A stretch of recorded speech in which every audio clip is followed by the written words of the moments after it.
Аз съм дошъл за Плаза по принцип. А той е дошъл за Плаза. Ходите ли на такива партита, момчета? Да, много непрекъснато. Непрекъснато? Я ми разкажете някаква готина случка от такова парти. На Барселона бяхме на Afterlife и беше уникално.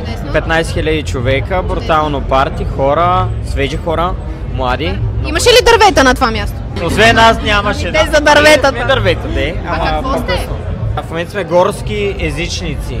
Аз ще им кажа в какво вярват, защото са езичници. Дървото. Вярваш във Видас, във Видас, във Видас, Видас, да. Видас. Това сме ние, това ни е готината зона на Евро. Да. Да, именно. Ами те ще останат при нас просто, това се видя. Какво да те питам тебе? Имаш чудесен аутфит, ама нищо общо с Евро. Аз съм дошъл за Плаза по принцип. А той е дошъл за Плаза. Аз съм дошъл за Константин тук ли или е в следващата зала? Ти си дошъл тук за Видас.